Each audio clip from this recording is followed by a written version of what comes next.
robust metric that justifies. Let me blast through like these 5 slides, and then we'll bring up Carol's project, because I think that's what you're really getting at.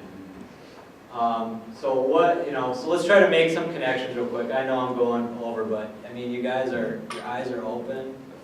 You're super stoked. You want to talk about this stuff. So making connections. So the DNR does stats and trend surveys of wetland quantity in Minnesota, and PCA does quality stats and trend surveys. You guys know that? Have you guys seen that before? Let's talk about it a little bit. With that, we're just trying to measure broad stats and trends overall. So what do we know about quantity in the state? The reason behind why I want to just touch on this is to try to bring these bigger picture science things to give you maybe some better context for your use of this kind of stuff. So what do we know about quantity in Minnesota? According to DNR's official estimate, we got about 10.6 million acres. There's going to be regional differences in quantity and predominant type.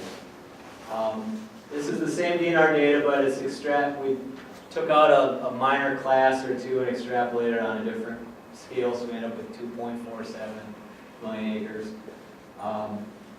But it's about 20% of Minnesota, okay? About 2/3 of it, this dark green is forested wetlands. This olive is shrub scrub. So about 2/3 of wetlands in the state are shrub scrub and forested, right? This bright green is emergent. What if we look at the regions? Hey, guess what? About 70% of our wetlands are up in northern Minnesota. Do you guys know that? Yeah, most of them are up there. Over half are forested. And that bump it up to 3/4 if it's shrub. What about the other two ecoregions, the former hardwood and the former prairie ecoregions of the state? Obviously a lot fewer wetlands, less wetlands in that region, but the types are a lot different, the type profile. Mostly emergent wetlands, right? Most of this brown little slice, that's the cultivated wetlands. Surprise, surprise, they're mostly in that part of the state. So DNR from 2006 to 2011, they saw a very slight gain in Minnesota wetlands. They saw it again in 2011, 2014. But the majority of the gains are open water wetlands, so like ponds, right? And then we have a bunch of flip-flopping going on between emergent and cultivated wetlands. So that's the information that's coming out of DNR. What about PCA's surveys? So we do 150 random spots throughout the state. We do our vegetation surveys. We do our full FQA, and we come up with the same categories that I was just talking about with the Rapid. So it's the same currency, right? It's just at a finer level of detail.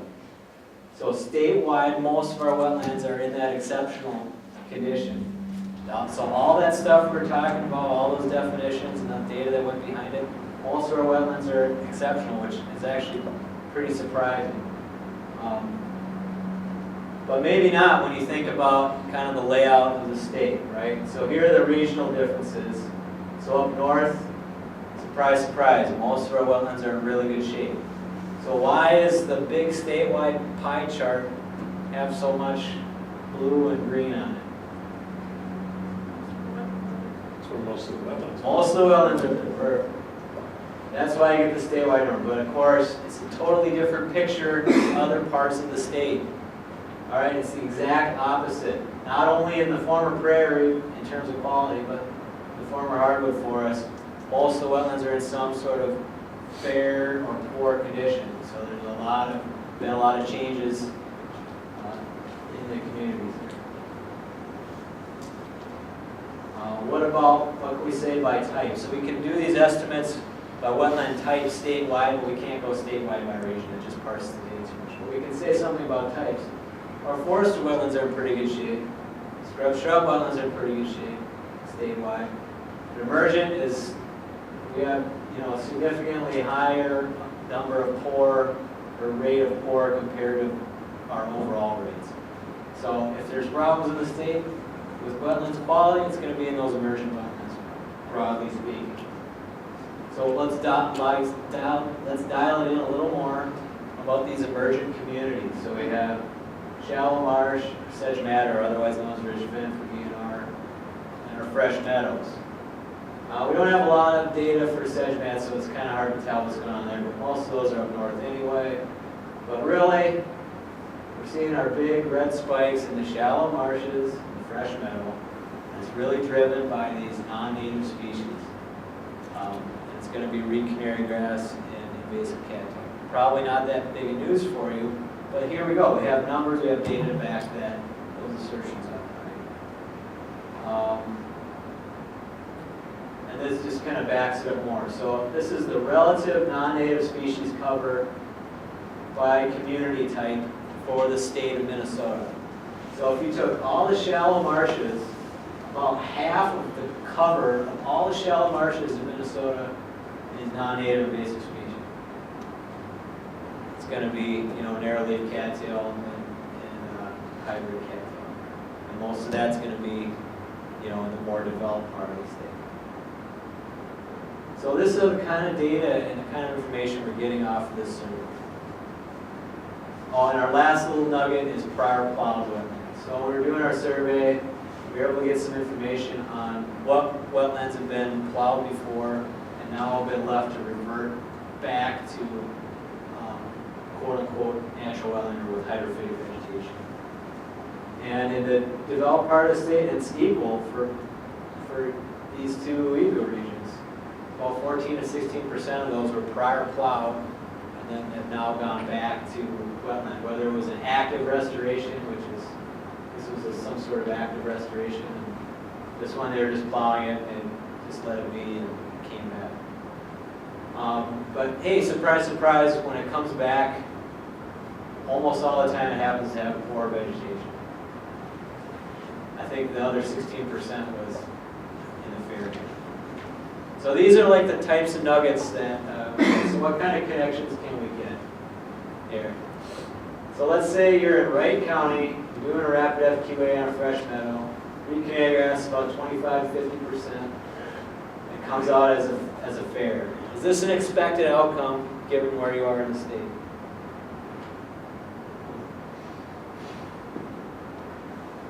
Yeah? No? Maybe? You guys are overblown? Yeah, this is pretty. 75 to 90%. Right. About 40% of the wetlands in the hardwood forest ecoregion are in that fair category. Another 40% are in that poor category. So yeah, this would be kind of expected outcome.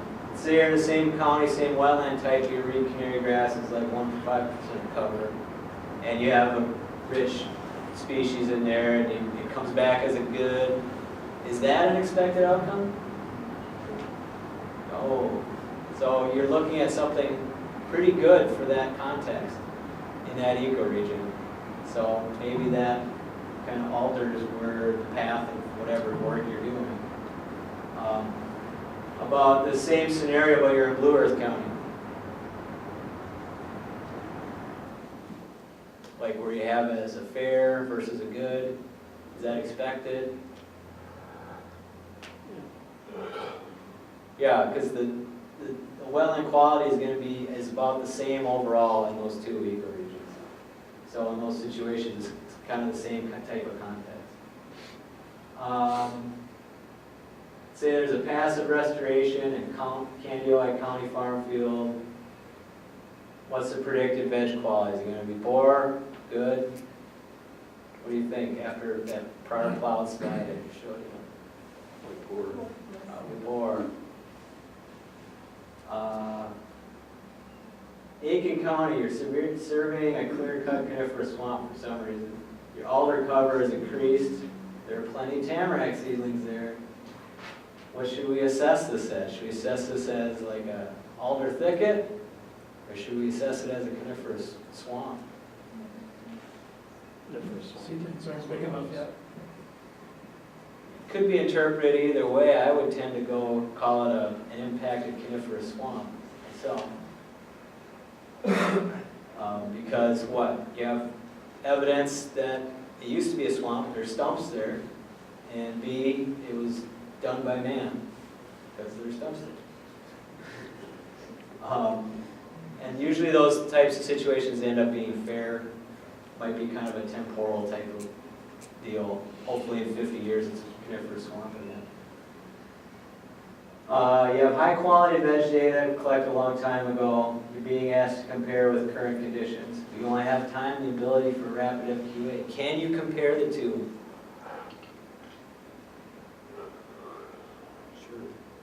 Sure, because the assessment outcomes from the full FQA versus the rapid FQA are the same. And 80% of the time they give you the same answer.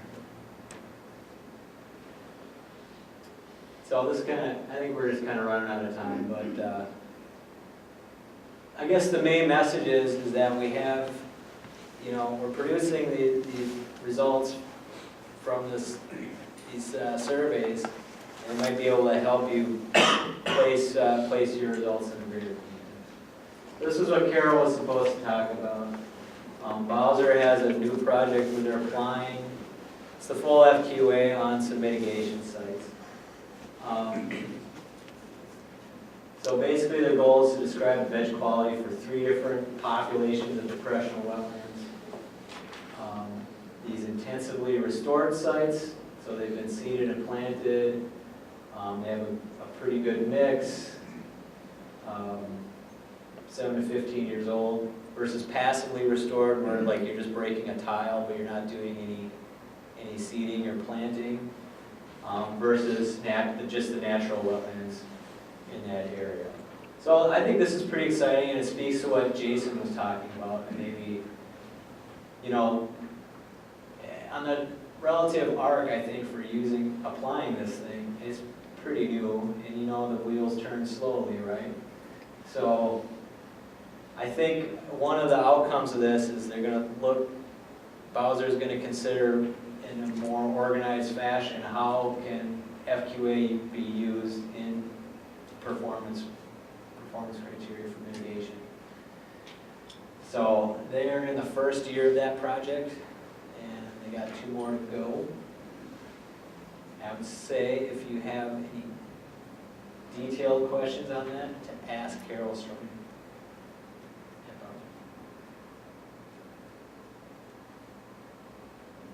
That's all I got, guys. Sorry, it was super long.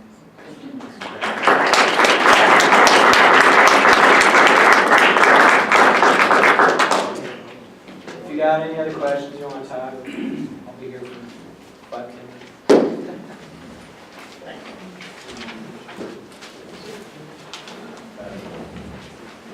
Good discussion. Yeah.